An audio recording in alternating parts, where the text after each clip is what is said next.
Well, I wanted to do a video. Now, I've been pretty quiet for a little while, innit? Regarding my ex-wife, Karina James. And it came to me now this morning that I think is very important that I keep raising awareness, because there's a lot of people that have chose to believe her, and they are probably making up lies about me which aren't true at all. I know through a friend that there's been some comments of my mother-in-law, Christine James, by the way, and a few other people. Seriously, right? Karina's mother reckons that I should be either in prison or sectioned on a psychiatric ward because I'm a dangerous woman and I'm not safe around anyone and children, right? Not true whatsoever. Now, I have a friend, I'm not going to name her. I have a very good friend who I met through Karina, okay? She has known her for God knows how long, 17 years at that point, which is in 2016. So best part of 20 years now, you know, and she was friends with her most all the time, and she was there for her. But she didn't see much, but she knew something was up. And we are closer than we've ever been, and she's seen Karina's true colours, right? So anyway, what I'm going to share is something that I told my bestie, okay? It was in 2019, right? I was having a lot of pain in my abdomen. And one day, I was in so much pain, I didn't want to see her friends. They're not my friends anymore. They used to be, but they're not anymore. And she wanted to go and see Barbara and Carl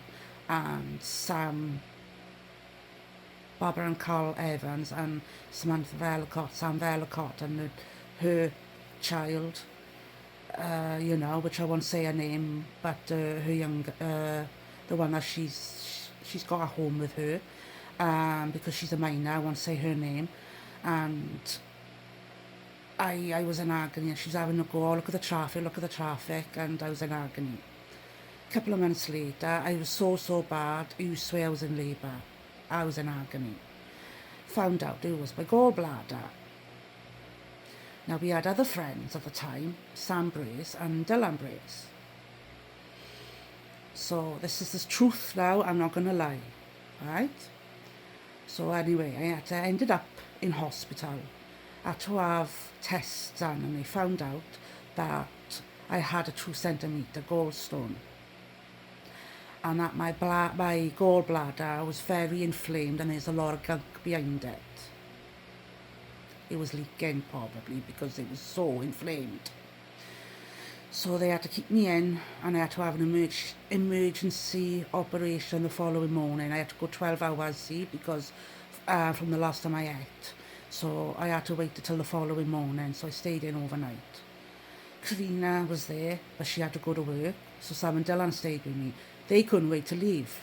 They were in a rush. They couldn't wait for me to have a bed so they could go home, right? So they stayed with me until I got a bed. She helped me quickly put my pyjamas on, roughly mind. I had a cannula in my hand, and she's like, oh, good night, bye, and I left. So I was on my own in hospital. I don't like hospitals at all, right? So, and Karina brought a bag down later, right? I didn't know what she packed. At the time, I was in such a vulnerable state. I didn't voice up. Karina didn't pack any clean underwear. She packed in pyjamas. She didn't pack any shower stuff, so I couldn't shower. And I was in for a week. No shower.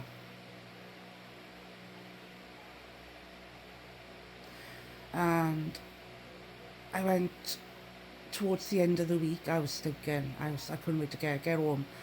I went to finally go to the toilet, and antibiotics causes constipation. Well, I had a drain in my abdomen, as well after my operation, right? I was ill. I was ill coming out of surgery. I was gagging because I had a lump in my throat from having a tube down my throat.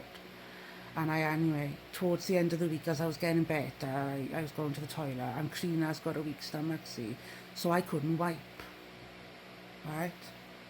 So I couldn't shower because I didn't have soap, I didn't have shower stuff, and I couldn't wipe, and she left me like that all week.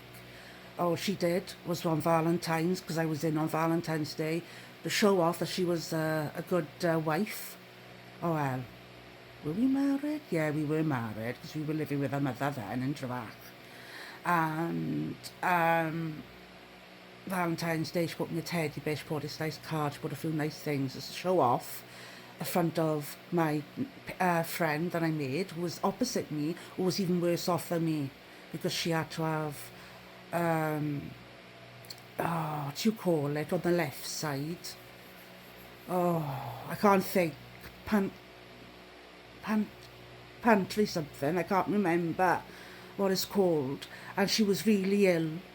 She was really ill. Oh, she was lovely. Lovely, lovely lady. And her parents, oh, they were lovely. They were so nice to me. They were nice to Karina, but they were more for me. Says a lot, doesn't it? They were more for me. And when it came to going home, put my pyjamas on. I couldn't put my shoes or pajamas on. It was piddling down and I had slippers. So I had to go in a wheelchair down like that in my slippers and dressing gown. Stinking, soaking feet because I had to walk to the car after that. And as soon as I got back home to Karina's bungalow, because we were living there, I had a shower. Right?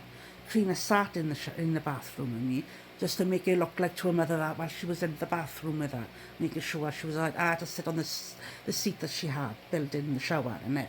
So you know, I had a shower. I managed to get myself as clean as I could. Karina wasn't going to wash areas that I couldn't reach, was she? So, and then I went into bed. Next day, days on, Karina kept moaning, oh, I'm so tired. I've had to do the washing, I had to do the dishes, I had to cook. I got working as well, she said.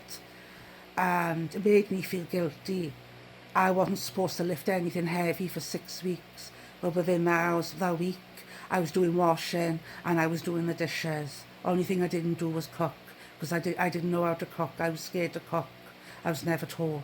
I've taught myself now. I can cook now.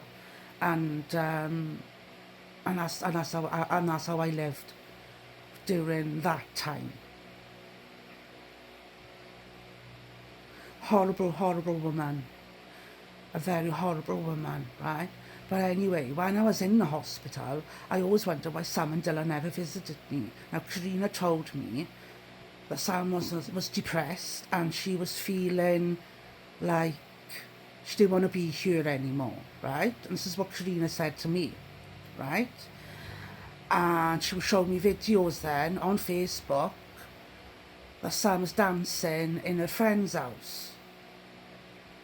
And she made me hate her because she didn't come and see me because she wasn't well, but she was dancing with her friend's house. Now, I don't know what's the truth. I personally don't think Karina was telling the truth. And there was another reason behind why Sam didn't come and visit me while I was in hospital. Personally. And I think Karina made up some lies because she would pit me against everyone. So that's what I wanted to share. I am raising awareness on what I've been through throughout my whole life. The second part of my life story is going to be about every trauma, you know, from the age of 27 till 40, 41, 42, something like that. And after that, it's going to be the third book, and it's all going to be about my healing journey. Am I keeping quiet? No, I'm speaking my truth. And let me tell you something now. I've got nothing nasty to say about anyone. But she is a narcissist, she's a bully, she's two-faced, she gaslights, she's lazy, and she will play the victim. And as far as she's concerned, I'm the one that's bullying her. I'm going to keep speaking up every little memories that's going in the book. And I'm going to mention her name, and I'm going to share her there and everywhere.